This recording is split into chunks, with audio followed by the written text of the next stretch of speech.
Welcome to Aspire to Lead, where we empower educators and school leaders to grow, inspire, and thrive. I'm your host, Joshua Stamper, author, speaker, and leadership coach, bringing you conversations that spark transformation, challenge the status quo in education, and equip you to make a lasting impact on your campus or in your district. For more information and resources, visit joshstamper.com as we're looking to ascend to new leadership heights together.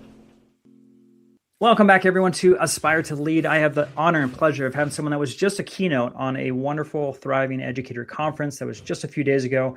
And Sarah Oberle is just a magnificent author, speaker, educator, leader. I could go on for a long time here on the list of things that Sarah does. But with that, Sarah, I just appreciate you so much for all the work that you do and for joining me here on Aspire to Lead. Well, I'm glad to be here, Josh. Thanks for having me. All right, let's kick things off with what you discussed with the keynote. It was awesome. There was a ton of wonderful feedback in the chat, and it was great to see you firsthand speak. So can you just talk about what you were speaking on specifically for Mitch Weathers' event?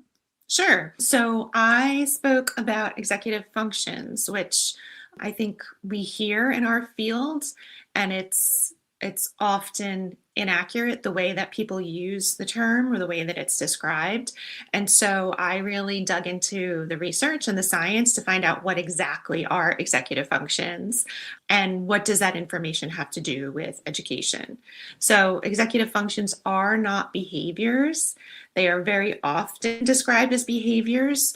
They are cognitive processes, and they are the cognitive processes that sponsor the behaviors that we often hear associated with executive functions. But they really are responsible for any type of self-regulation that we need. So whether you're a kindergartner and you're trying to learn to keep your hands to yourself, or you're a teen and you're trying to not make impulsive decisions and, keep yourself on task, or you're an adult just trying to pay attention, trying to, do chores and stick to them. And, so they're responsible for ultimately anything that we have to use self-control for.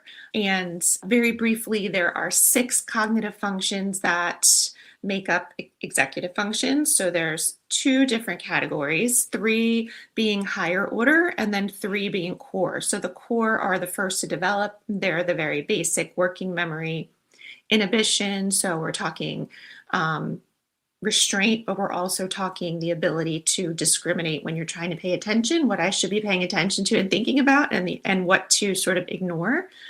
And cognitive flexibility, so understanding that other people have different perspectives, being able to adapt quickly when things don't go as expected. And everyone's probably familiar with working memory, but working memory is a very resource expensive. It's a very cognitively expensive mental process, in that it is where we are holding whatever you're thinking about in the moment. So if you think about your mind as a stage, whatever the spotlight is on in that moment, you are hanging on to that information, but also you're not just kind of passively holding it, you're working with it in some way. So in a school setting, that might mean doing some kind of computation, it might mean some kind of sequencing, it might mean doing something physical where you're reminding yourselves of the steps. It's a busy place. So those are the 3 core. And then around early teenage years is when we start to see the higher order. The other 3 kick in, and we're talking problem solving, planning, reasoning, a little bit more of that sophisticated thinking that we associate with teens. Sometimes teens are trying to get there, but they're still very much developing those. And even lots of us as adults are still trying to get there. But executive functions tend to level off in early 20s, approximately. Obviously, all of this is very individual, as we all do things at different rates and different times. And then they're pretty stable throughout our adulthood. There is evidence that as we enter into late adulthood, they start to decline. But, what's important for us to know as educators is that our students are in an explosive stage of development, to keep that in mind. And particularly for our younger students, there are things that we can do, understanding that our students have limitations in how much they can remember, how much they can inhibit, how much they can sort of roll with the punches. There are structures we can put in place to sort of protect whatever executive function capacity they have at that time. Awesome. Well, it was a joy to be a part of that session. We're going to talk about this topic more as far as executive functioning, but will you just share a little bit about your educational journey? I know we dove right into content, but I'd love Yeah. for my listeners to get to know you a little bit more, Sarah, because you've done so much over a long period of time. Yeah. Teaching is actually my second career. So I started working in New York City, actually, and I was working for a financial company, and it paid really well. I just wasn't feeling it. Yep. So I decided, I'm going to go back to school. I'm going to be a teacher because I always kind of had that itch in the back of my mind, but I found reasons not to pursue it. So went back to school, got a master's, and your listeners will love this. So I started teaching when I was 26.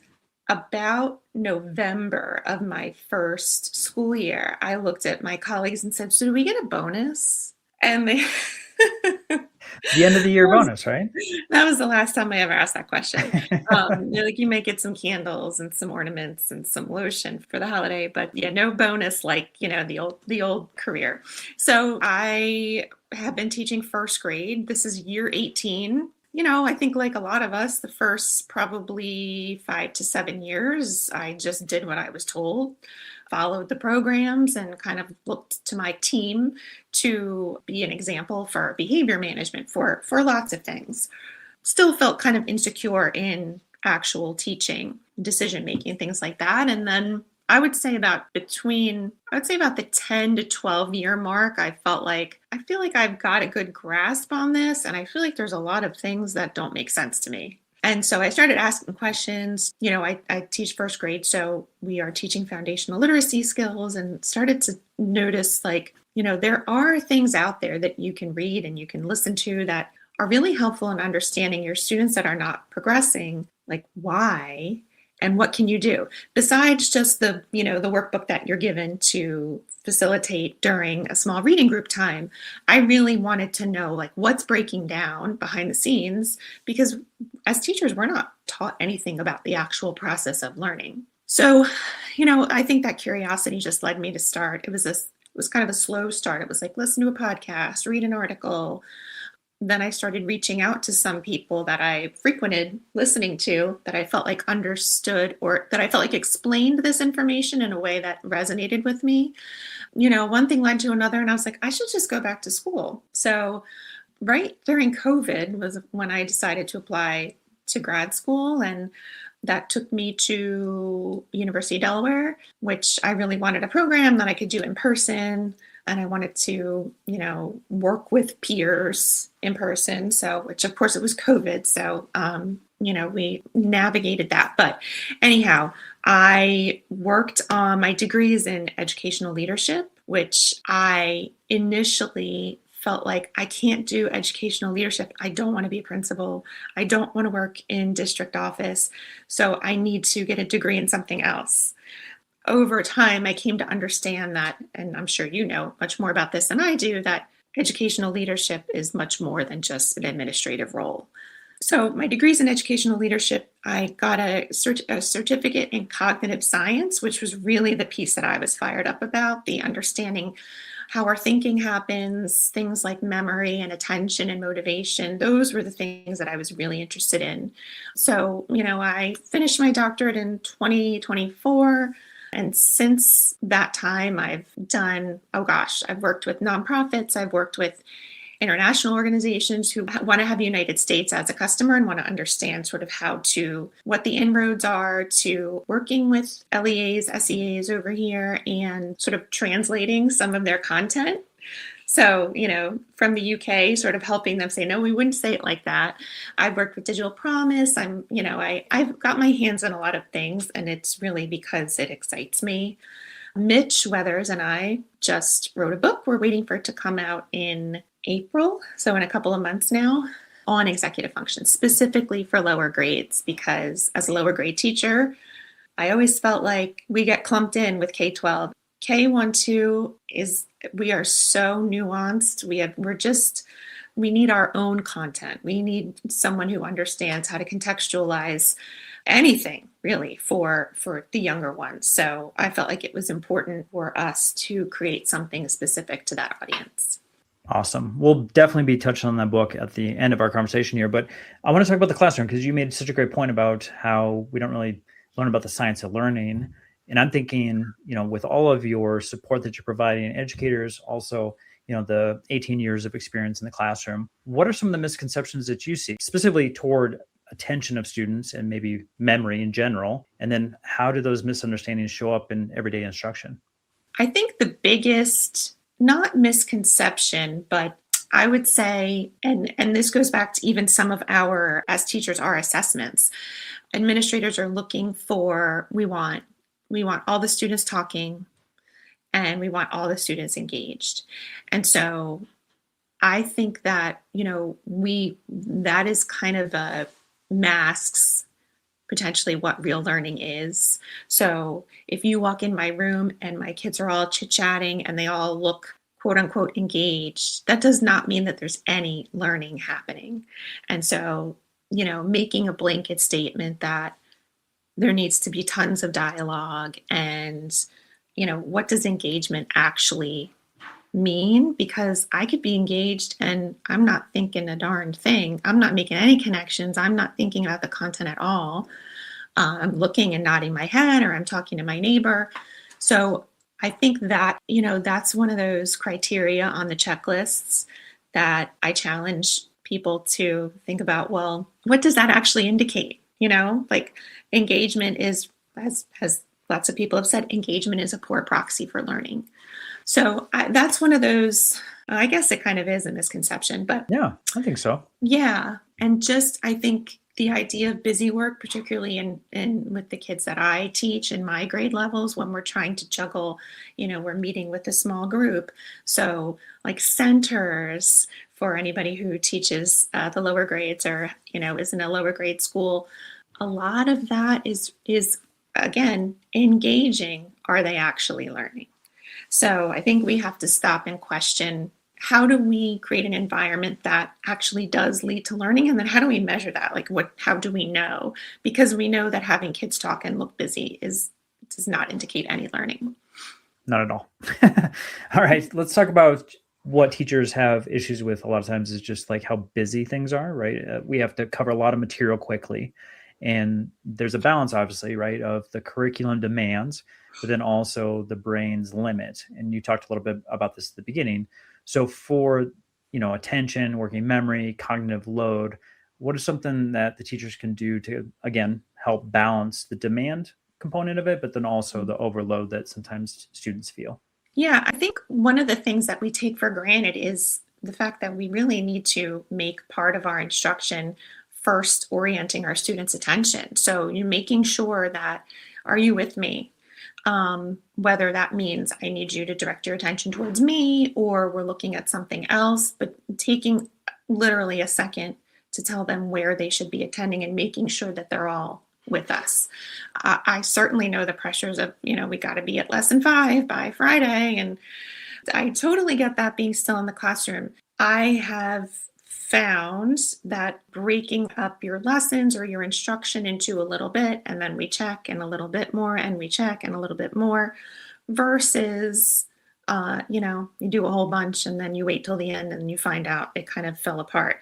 Now, I do feel a little bit like I'm preaching to the choir to those of your listeners who do teach younger kids or work with younger kids, because we figure this out eventually. Like novice teachers might hit a wall when they do the whole lesson and then find out that, half the kids didn't get it. But as you go on, you just figure this out because you realize enough times when I'm doing it that, oh gosh, I have to be checking in between. Where we can really leverage this though is during activities. So any kind of independent activity, any kind of task that you want your students to do, have them do number 1 and 2, let's just say, and then stop. I think we make the mistake of giving them all of the directions and then saying, go and do this whole activity. And that's a lot, because now they're remembering everything that they learned, in addition to trying to remember what they're supposed to do. So navigate the actual procedure of completing the task. So, anything that you can prepare ahead of time. So in my own class, I give out, if there's an independent paper, I give that out beforehand. We have pencils ready before the lesson. They're labeling their paper before the lesson, and it's right there. So as soon as I'm done teaching, they go back to their seat and we're ready to go. It's not like, you took my pencil and, this one takes 5 minutes to write his name. And, we avoid a lot of that. But having your students do a little bit at a time is so helpful in managing expectations with how much they're going to remember and how much they can possibly process in terms of both understanding the activity and remembering what they're supposed to do. I want you to paint a picture. So if folks are, in your classroom, what does it look like for you as far as intentionally building students' executive functioning skills? There's 3 main ways that I'll sort of focus on for what you can do in your classroom. The first one is to develop routines that are specifically designed with executive functions in mind. So having a routine, obviously, we all know as teachers, it's in our blood that we need routines. But some of our routines can be too complicated. They take too long. They're a little ambiguous. So routines that are super succinct. So backpack, locker, folder. That's it. That's the routine. And, breaking your routines up. Having routines for things like orienting attention. So that's part of the routine. We sit down, we get ready for a lesson, and my students know eyes or board, and it's very short and sweet, but they know exactly what that means because that is now built into our lesson where my students know I'm going to tell them where we're looking, or I'm going to tell them what we're paying attention to. Things like, with the emphasis of dialogue. And of course, we do want our students to talk. We just want it to be purposeful. Creating routines around that. So creating routines around, what does it look like when I'm talking to a peer? Who's going to talk first? How do I remember, to wait my turn? Things like that, because anything that is automatic, anything that you do that's routine, you don't have to think about it, is offloading your mental space. If I have to stop and think, like, where do I put this? Or who should I talk to? Or is it my turn to talk? Anything where you're kind of second guessing is wasting your mental capacity. So we want to eliminate as much of that administrative load as we can, because we want our students to use their cognitive bandwidth on the thinking and the learning piece. So designing your routines that are efficient, succinct, and sometimes that means you have to break routines up into smaller routines. But again, it's like creating that list. Everyone just feels so satisfied crossing things off of a list. Like, you already did it, but you write the list and then you cross it right off just because it feels good. It's kind of the same concept for our students. Once you have completed one task, you wipe it clean from your mind. It's gone. So now we move on to the next. Okay, what do I do when I sit down? And so these things are eliminating our need for cognitive flexibility. They're eliminating, not completely, but they are being mindful of our need for working memory. At the same time that I'm trying to learn and pay attention, now I'm getting distracted with, how do I complete this task? Who am I going to talk to? Where do I put this? And inhibition, inhibition is, what do I pay attention to and what do I not? What do I filter out? So routines, super important, but routines through the lens of EFs, even better. Instruction. And we kind of already hit on some of this, but during instruction, having times where you're pausing, probably sooner than your pacing guide, your curriculum, your lesson that day tells you to, like mini check-ins to make sure that you have everybody. Choral response as much as you can to maintain engagement. Again, when your students go off to do something independently, have them do a little chunk at a time and stop. Some of them will fight you on it. It really is for their sake. It's like, look, this is all I want you to remember. This way you don't have to worry about what to do next. Or I'll say, look, this is pretty evident. We've done this before, but look at number 5. Let's talk about that. And then I want you to go do that one first to get the directions out of your mind, because the rest of it you know how to do. Obviously, there's a lot of talk about mini whiteboards. I don't know what you've seen in your experience, but most teachers that I see use them, particularly elementary, as like a way of checking, Yep. response from the group as a whole. So when I see people talk about it as something, groundbreaking, I'm like, oh, maybe it's not as ubiquitous as I assume it is. But those are a great way to keep people, yes, and your students engaged because they're responsible for showing you their thinking in some way. One of the routines I have during instruction along the lines of whiteboards is my students have a big baggie where they have a little whiteboard, a marker, and an eraser, whatever that looks like. Could be a piece of felt. Some people use a sock. We could have a whole talk about that. But when my students come for instruction, they bring their board bag most of the time, and I'll tell them when, and they sit on the board bag until it's time to use them. Because number one, I don't want to waste time having them get up from instruction to go get their whiteboard and come back. But number two, I don't want them distracted with it while I'm teaching. So they are sitting on them. All I'll say is hide. And when I say hide, they know it goes underneath. This way, eyes don't see it, hands don't feel it. We're not hearing the crinkling of the plastic.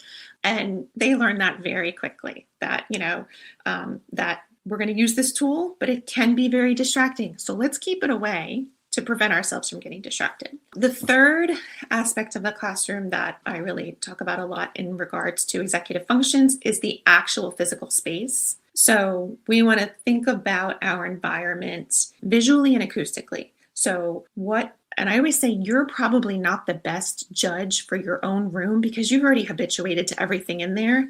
Nothing is going to really surprise you. Have someone else come into your room and say, what are your eyes drawn to? And make sure that whatever you have in your room that's set up, whether it's student work, whether it's some kind of decoration, whether it's materials, it is not competing for where you want your students' attention to be during instruction or work time. So by no means would I say have a sterile classroom, don't have any decorations, of course, but be very mindful where you put those things because now you're asking your students, you're saying, hey, here's this cool sign I found, but don't look at it, look at me. And that's just making it harder. I mean, it really is like dangling the carrot and then saying, but ignore it. Same thing goes for sound in the room.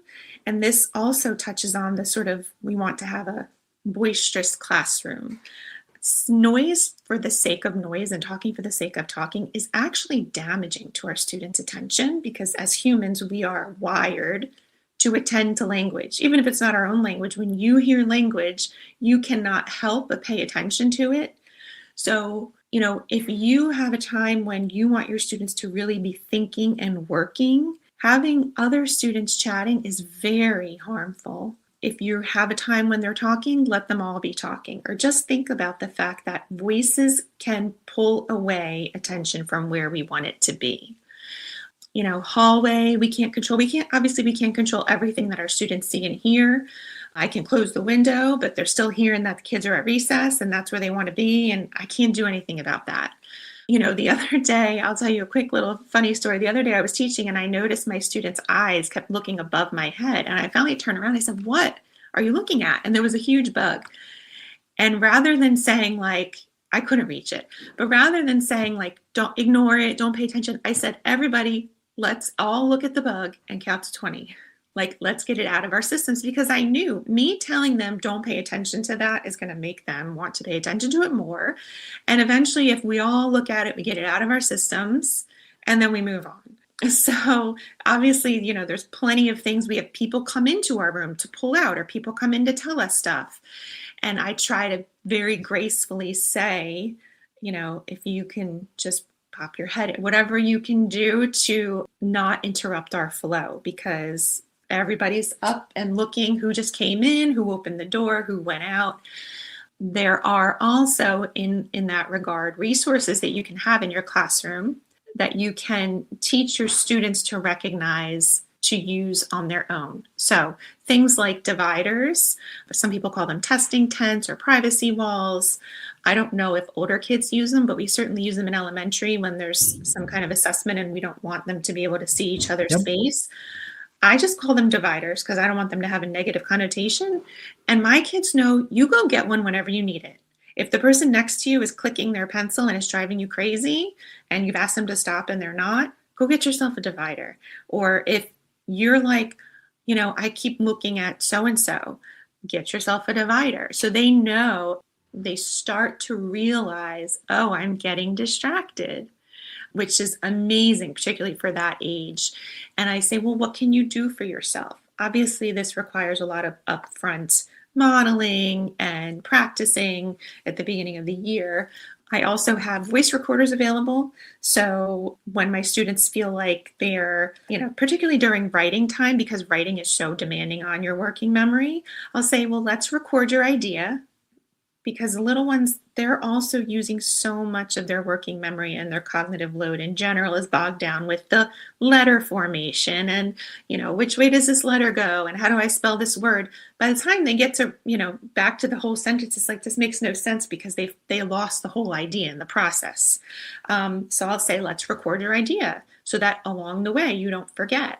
Same thing goes with headphones. Like, I think, you make these things available and you make it so that they are a tool, not a crutch, so that we are all saying, wow, good for you. You realize you're distracted. You realize, you can't concentrate, and you went and got that on your own. So those are just sort of 3 main areas that we can use knowledge about executive functions to just tweak what we do in the classroom.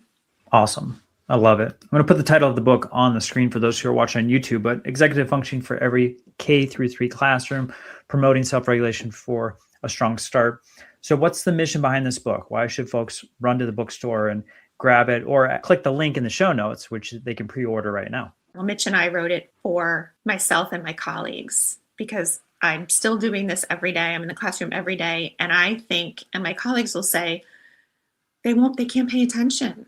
And who knows why, but it's getting worse and worse and worse. And it's as entertaining and engaging and, accurate as our lessons are, if we can't get it into their minds and get them to listen and think about what we're saying, it doesn't matter. They're not going to learn anything. So my colleagues and I over the years have just noticed that their ability to pay attention and maintain attention has just it's declining over the years. Beyond that, if you teach K1, 2, 3, your kids are at such a stage where those behaviors matter. So if I can't stay organized, that's really going to affect my ability to demonstrate my academic success. If I, am forgetful, I forget the content, I forget the directions. So we see a lot of assessment results that might not reflect a deficit of content, but reflect a deficit of underdeveloped working memory, that reflect they couldn't pay attention. So it's not that they don't understand it or don't get it. It's not that they, can't comprehend the story that you just read aloud for listening comp. It's that they can't pay attention to it, or it was too much. They were distracted. So this book is specifically for K3, because these cognitive processes that are in such flux during those years affect our students so much. And we need someone who can talk to us about it in our specific context. What does this look like for your students who are coming in 5 years old? They're 5 to 8 to 9 years old. You can't give us information like you would give to a middle school or a high school teacher. It just won't work for us. So, and the fact that the content in the book is for anybody, whether you teach art or you teach, 5th grade MLL, or you're a homeroom teacher, it doesn't matter. It is for anybody. Awesome. Well, in the show notes, I'm going to put the links so you can pre-order it now. Like Sarah said earlier, this book is going to be released hopefully in April with Corwin. Such a beautiful, I saw the cover. Mitch keeps talking about the book in every way possible. I can't tell you how much I've heard, and it's going to be such a wonderful resource for folks. Sarah, we're going to ask this question. It's a question I ask all my guests, and I love to bring it back to this. So for our aspiring and current leaders who are listening, if there's one thing they can do tomorrow, next week to enhance their leadership journey, what would you recommend? I think identify a problem that you are passionate about. I think for my personal journey, it was getting over the fact that to demonstrate leadership, it doesn't mean that I have to fit into these roles that I associated with leadership and education. And so if your listeners are already beyond that, good for them, because it took me a while to break out of that mold that I had created in my mind. But, there are plenty of problems of practice. If there's one that you are particularly passionate about, then, learn about it. Listen to podcasts about it, read about it, reach out to people who are working on it. I mean, you'd be surprised the intellectual generosity out there of people who want to connect and want to help to work towards, a common goal. So, because that is what will drive you. That is what will keep you going, keep you interested, keep you motivated. I've been flashing your website up on the screen, but for those who are looking to connect with you, maybe there's a question that they have or just want some additional information about the work that you do, Sarah, where would you like them to go to connect with you? Certainly my website, which is sarahoberle.com, SARAHOBERLE.com. And similarly, my email is sarah@sarahoberle.com. I'm pretty active on Twitter. I'm somewhat active on LinkedIn. So yeah, reach out to me. I would love to connect with anybody. And honestly, that is how I developed such a professional network from doing the same. And other people are always 99% of the time receptive and glad to connect, talk, commiserate, whatever it is you need. Well, Sarah's all those things. So if you have any comments, questions, definitely reach out to her, connect with her, build your network. Like Sarah was saying, Sarah, it was wonderful to connect with you today. I've heard so many wonderful things from so many folks that have interacted with you or has seen your work. And so to have you on Aspire Lead, I'm just so appreciative of your time, but also appreciative of all the hard work that you're doing all over the world of education. Well, thank you for saying that. I appreciate it. Yeah, thank you again for being here. And for those who are looking for more information on Sarah and all the work that she's doing, make sure that you head over to her website. We'll have all of those links in the show notes for you. And make sure that if you need a keynote or someone to present, that you're reaching out to Sarah as soon as possible. And definitely grab the book. This is going to be a wonderful resource that's literally going to make ripples through all educators all over this country, all over this world, like Sarah was talking about. So executive functioning for every K through 3 classroom. And with that, we hope that you have a wonderful week, and we'll see you again very, very soon. This podcast is a proud member of the Teach Better Podcast Network. Better today, better tomorrow, and the podcast to get you there. Explore more podcasts at www.teachbetterpodcastnetwork.com. We'll see you on the next episode.